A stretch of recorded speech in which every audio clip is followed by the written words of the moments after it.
أعوذ بالله من الشيطان الرجيم. بسم الله الرحمن الرحيم.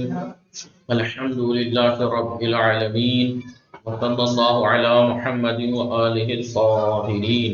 اللهم صلی علی محمد وآل محمد وعجل فرجہ.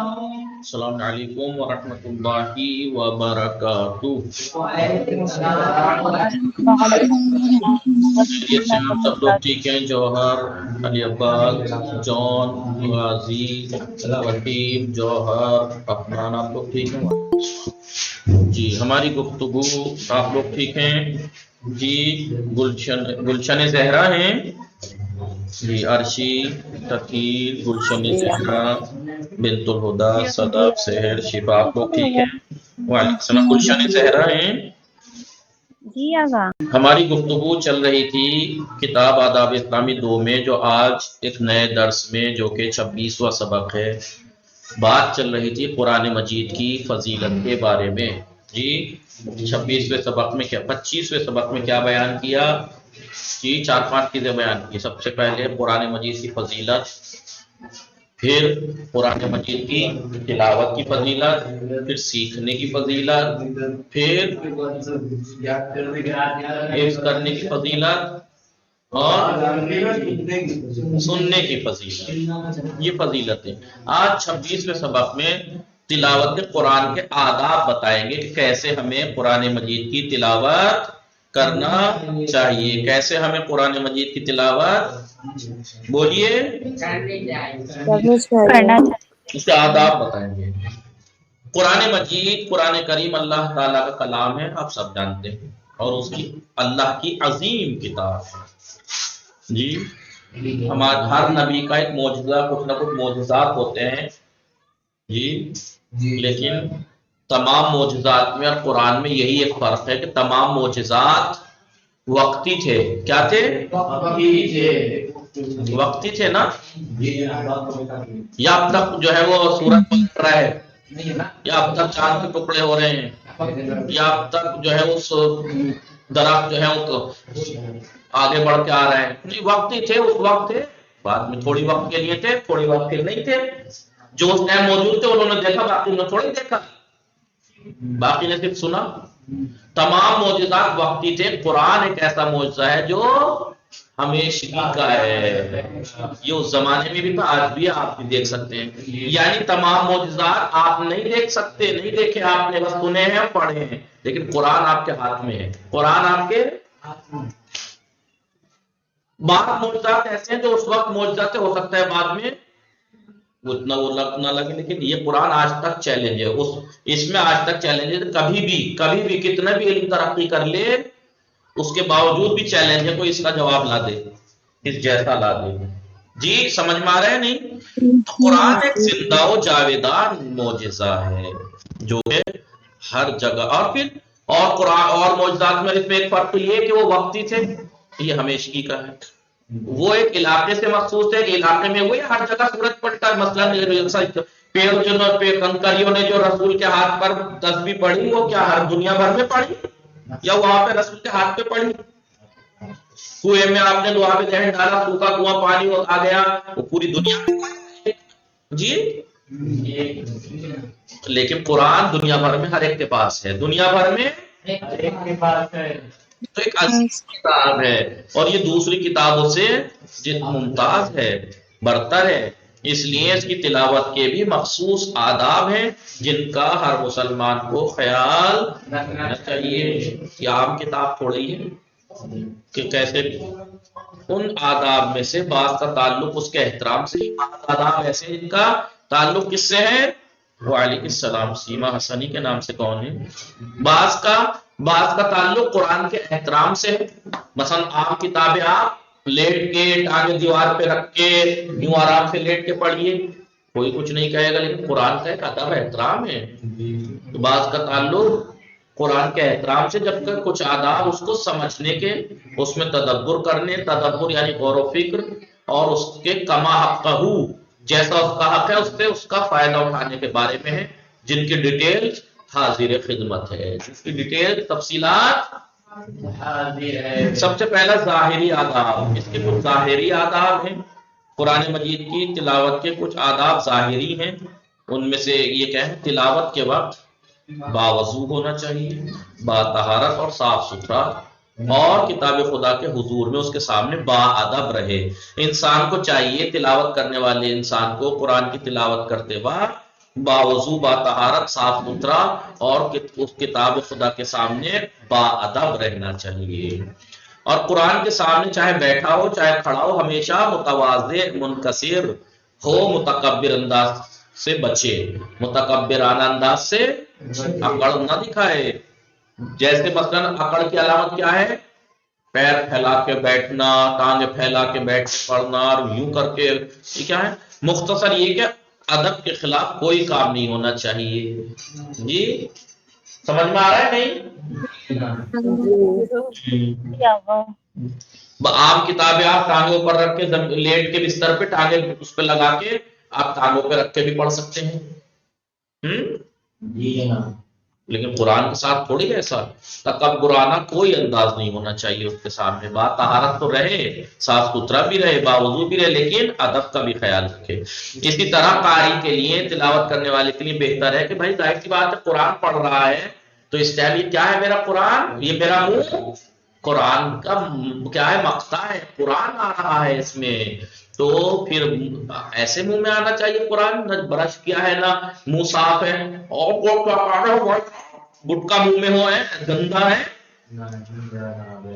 ایسا گندا، بقول ہمارے ایک سینئر تھے، کہتے تھے، صحیح کہتے تھے، واقعاً ایسوں کے ساتھ یہ ہونا چاہیے، یوں کہ تو جو بھی گٹکا وٹکا کھانے والا ہوتا تھا، قریبی جاننے والا دوست احباب، یوں کہ دور ہو کے بیٹھتے رہے، منہ سے ایسے آتی جیسے کھڈی کی، جیسے کھڈی میں سے، جیسے ٹوائلٹ میں سے، ایسوں کے ساتھ ایسے پیش آئیے بھائی، تمیز سے، تو بیٹھنے قابل نہیں ہے پاس، منہ بھرا ہوا ہے، گندا، گھٹیا، عجیب، اور وہ تعریف سمجھتے ہیں ایسے لوگ، کیا سمجھتے ہیں؟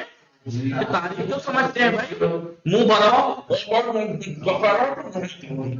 کیا ہے یہ قرآن؟ اور اس گندے منہ سے قرآن پڑھو گے؟ جی قرآن کا ادب، لحاظ، اور ویسے بھی گٹکا خالی قرآن کی وجہ سے تھوڑی، ویسے بھی بدتمیزی، بد اخلاقی دنیا سمجھتی ہے میں اچھا لگ رہا ہوں سامنے والے کو، کوالٹی لگ رہی ہے کہ بھائی پرسنل ہے۔ کوئی اگر بعض بیوی ہو نا تو پاس نہ بٹکنے کے دور ہو، یہ کیا ہے؟ یہ بدبو آتی ہے منہ سے۔ تو خدا کے کلام جس منہ سے جاری ہوتا ہو، کیا ہم نے کبھی سوچا ہے کہ اس کو کیسا ہونا چاہیے؟ وہ کلام جو خدا کا کلام ہے اور انبیاء کی زبانوں پہ جاری ہوا ہے، وہ کلام آج ہمارے منہ سے جاری ہو اور اس میں گٹکا بھرا ہو، گندے دانت، جی گالی گلوچ، گندے دانت، جی تو کتنے گندی بات ہے یہ۔ برش ہونا چاہیے، قاری کے لیے بہتر ہے کہ وہ مسواک کر کے منہ دھو لے، کیونکہ پیغمبر اکرم صلی اللہ علیہ وآلہ وسلم نے ارشاد فرمایا نظفوا طریق القرآن، قرآن کے راستے کو صاف ستھرا رکھو، قرآن کے راستے کو صاف ستھرا رکھو۔ کہاں ہے قرآن کا راستہ؟ منہ ہے، منہ میں سے آ رہا ہے نا، جی۔ قیلا، سوال کیا گیا، یا رسول اللہ، اے اللہ کے رسول، وما طریق القرآن، قرآن کا راستہ کیا ہے؟ قال افواہکم، تو قال آپ نے کہا افواہکم، تمہارے منہ، قیلا، کہا گیا بماذا، کیسے ہم قرآن کے راستے کو یعنی منہ کو صاف کریں؟ قال، تو آپ نے فرمایا بالسواک، مسواک سے صاف کریے، مسواک کے ذریعے قرآن کریم کے راستوں کو صاف ستھرا رکھو۔ عرض کیا گیا یا رسول اللہ قرآن کے راستے کون سے ہیں؟ آپ نے فرمایا تمہارے دہن یعنی منہ۔ سوال کیا گیا یا رسول اللہ انہیں کس طرح صاف رکھیں؟ تو آپ نے فرمایا مسواک کے ذریعے۔ ہم اگر تھوڑی سوچ کی بات ہوتی ہے، ہم بعض چیزوں میں سوچتے نہیں ہیں، ورنہ آپ دل سے دماغ سے سوچئے، تو یہ بات سکھانے کی ہے آپ کو کہ قرآن پڑھتے وقت منہ صاف ہونا چاہیے، خود ہم سوچیں تو ہمیں خود لگنا چاہیے یہ بات کہ ہاں یار اس پہ کلام خدا جاری ہونا ہے تو میرا منہ کیسا ہونا چاہیے؟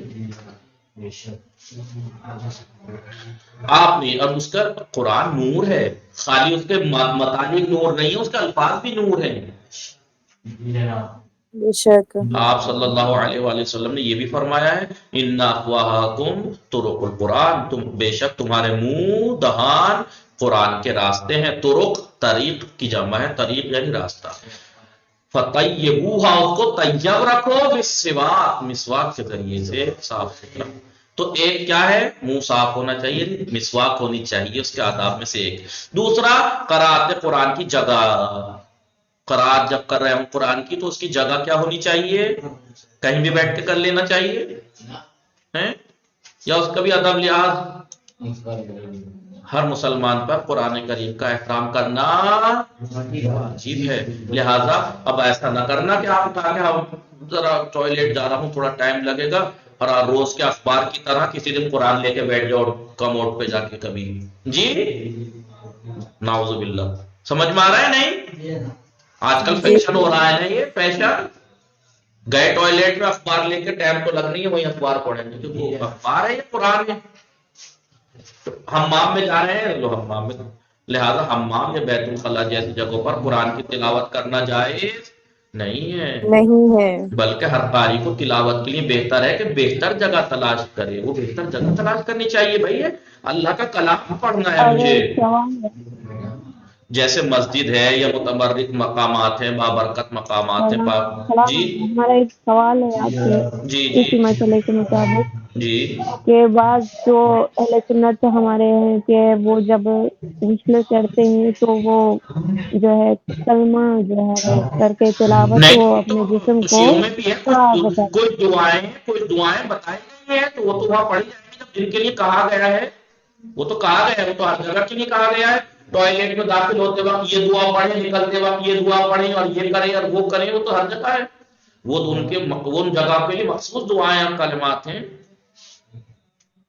اگر واجب غسل کرتے وقت بھی ان جی کی جی مثلاً یہ ہے کہ کلمہ رسول اللہ جی کا جی نام کوئی لے کے بات نہیں ہے، اس پھر میں اللہ کچھ کا نہیں ہے، نام اس میں کچھ نہیں ہے، اس میں کچھ نہیں ہے، اس میں کچھ نہیں ہے. ان کے لیے ان کی بہت تاکید شکریہ. ہے، ان کی تاکید ہے. ویسے کوئی وہاں تلاوت کرنا یا دل میں زبان کو کچھ پڑھنا اس میں کوئی پرابلم نہیں ہے، لیکن قرآن لے جا کے باقاعدہ تلاوت ہی کرنا یہ اس کے ادب کے خلاف ہے. تو بہتر جگہ جیسے اسی طرح برادران اسلام کو اپنے مسلمان بھائیوں کو اپنے گھروں میں قرآن کی تلاوت کرنا چاہیے کیونکہ اس کے بے شمار فائدے ہیں. جیسا کہ پیغمبر اکرم صلی اللہ علیہ وآلہ وسلم کا ارشاد گرامی ہے، نورو فعل امر ہے، نورا ینورو، صرفا یصرفو، باب تفعیل تصریف تنویر، نورا ینورو تنویر. فعل امر کیا ہوا ینورو کا؟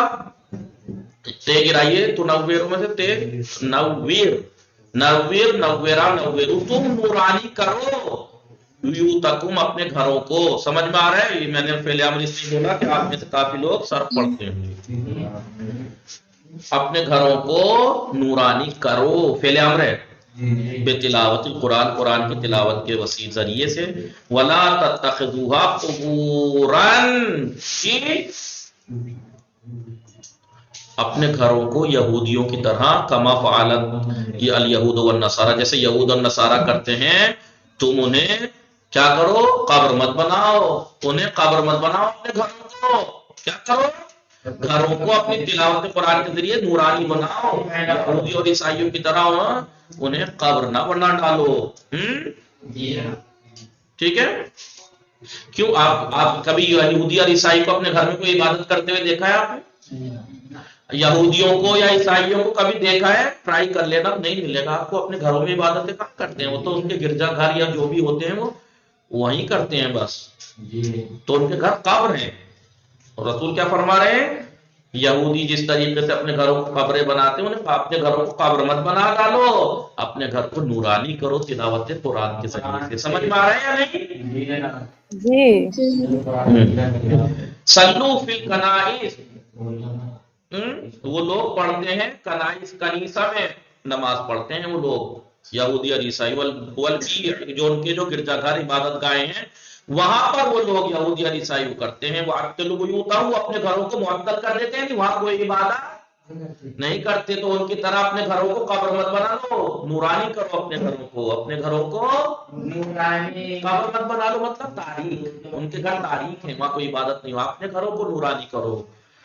فَإِنَّ الْبَيْتَ، اس لیے کہ گھر اذا کثر فیہ تلاوت القرآن، وہ گھر کہ جس میں تلاوت قرآن کثرت سے ہوتی ہو، کثر خیرہ، تو اس میں خیر زیادہ ہوتی ہے، واتسع اہلہ، جی کیا ہوا، آسانیاں، اتساع، آسانیاں پیدا ہوتی ہیں اس گھر والوں کو، وَأَضَاءَ لِأَهْلِ السَّمَاءِ، کیا مطلب ہے، وہ اہل آسمان کو چمکتا دکھائی دے گا وہ گھر، آسمان والوں کو وہ گھر نظر آتا ہے، جی کس طریقے سے، کما یضیء نجوم السماء، جس طریقے سے آسمان کے ستارے ہمیں زمین سے چمکتے ہیں، اس طریقے سے آسمان والوں کو ہمارے گھر چمکیں گے جس میں قرآن کی تلاوت ہوتی ہے، جیسے اہل دنیا کے لیے آسمان کے ستارے چمکتے ہیں، ایسے ہی آسمان والوں کے لیے وہ گھر چمکتے ہیں، دکھائی دیتے ہیں جن میں تلاوت قرآن ہوتی ہے، تو نورانی بنائیے۔ سمجھ میں آیا یا نہیں اس حدیث کا مطلب، جی اس حدیث کا آقا، مطلب سمجھ میں آیا؟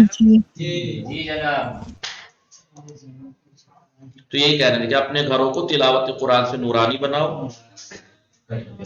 اور یہودیوں اور عیسائیوں کی طرح انہیں قبر نہ بنا ڈالو کہ وہ اپنے گرجا گھروں اور اپنی عبادت گاہوں میں نماز پڑھتے ہیں اور گھروں میں کوئی عبادت وہ نہیں کرتے، معطل رکھتے ہیں، جبکہ گھر میں جتنی زیادہ تلاوت قرآن ہوگی اس کے لیے اتنی ہی بھلائی ہے، اور اس سے اہل خانہ کے لیے آسانیاں فراہم ہوں گی، اور وہ اہل آسمان کو اسی طرح چمکتا دکھائی دے گا وہ گھر جس طرح اہل زمین کو ستارے دکھائی دے گا۔ جی حضرت علی علیہ السلام فرماتے ہیں البیت الذی، وہ گھر کے جو یقرأ فیہ، پڑھا جاتا ہے جس میں القرآن، جس گھر میں قرآن پڑھا جاتا ہے، تلاوت کی جاتی ہے، وَيُذْكَرُ اللَّهُ فِيهِ، اور اس میں اللہ کا ذکر کیا جاتا ہے، تَكْثُرُ بَرَكَتُهُ، تو اس کی برکت زیادہ ہوتی ہے، وَتَحْضُرُهُ الْمَلَائِكَةُ، فرشتے حاضر ہوتے ہیں اس گھر میں، وَتَحْضُرُهُ الشَّيَاطِينُ، شیاطین دور بھاگتے ہیں اس گھر سے، وَيُضِيءُ لِأَهْلِ السَّمَاءِ، اور وہ گھر آسمان والوں کے لیے چمکتا ہے، کیسے، کما تضیء الکواکب، جس طریقے سے کوکب کی جمع ہے کواکب، ستارے، جس طریقے سے ستارے زمین والوں کے لیے چمکتے ہیں، ایسے ہی وہ گھر جس میں تلاوت قرآن ہوتی ہے وہ گھر آسمان والوں کے لیے چمکتے ہیں، فرشتے اس میں حاضر ہوتے ہیں ایسے گھروں میں، شیاطین دور بھاگتے ہیں، اور آج شیاطین دور تو تھوڑے ہی بھاگے، ہم خود بلا لیتے ہیں، خود بلاتے ہیں، وہ شیطان بھی سوچتا ہوگا کہ اتنی آؤ بھگت میری کسی زمانے میں نہیں ہوئی، کسی گھر میں جتنی آج کے زمانے میں میری آؤ بھگت ہوتی ہے، بغیر میری تاکید کے مجھے خود بلا لیتے ہیں، مجھے آنا نہیں پڑتا ہے، بلا لیتے ہیں خود، جی ایسا ہی ہے، یاد ہی وَإِنَّ الْبَيْتَ الَّذِي، وہ گھر کے جو لا يُقْرَأُ فِيهِ الْقُرْآنُ، جس میں قرآن نہیں پڑھا جاتا، وَلَا يُذْكَرُ اللَّهُ فِيهِ، نہ ہی اس میں اللہ کا ذکر ہوتا ہے، تو کیا ہوتا ہے، تَقِلُّ بَرَكَتُهُ، تو اس کی برکتیں کم ہوتی ہیں، وَتَأْجُرُهُ الْمَلَائِكَةُ، وہاں الٹا ہو جاتا ہے، ملائکہ دور بھاگتے ہیں، شیاطین حاضر ہوتے ہیں، جی یعنی حاضر ہوتے ہیں مطلب شیطان کا قبضہ ہوتا ہے اس گھر میں، جی جس گھر میں قرآن مجید پڑھا جاتا ہے اور ذکر الہی ہوتا ہے اس کی برکتیں زیادہ ہو جاتی ہیں، اس میں ملائکہ آ جاتے ہیں اور شیاطین چلے جاتے ہیں، اور وہ اہل آسمان کو اسی طرح چمکتے ہوئے دکھائی دیتے ہیں، گھر جن میں تلاوت ہوتی ہے جس طرح اہل زمین کو ستارے دکھائی دیتے ہیں، اور جس گھر میں قرآن مجید نہیں پڑھا جاتا ہے اور نہ ذکر الہی ہوتا ہے اس کی برکتیں کم ہو جاتی ہیں، وہاں سے ملائکہ فرشتے چلے جاتے ہیں، اور اس پر گھر پر اس پر شیاطین قبضہ کر لیتے ہیں۔ اب تلاوت کی مقدار انشاءاللہ پھر پڑھیں گے، آپ وصلی اللہ علی محمد وآلہ الطاہرین، اللہم صل علی محمد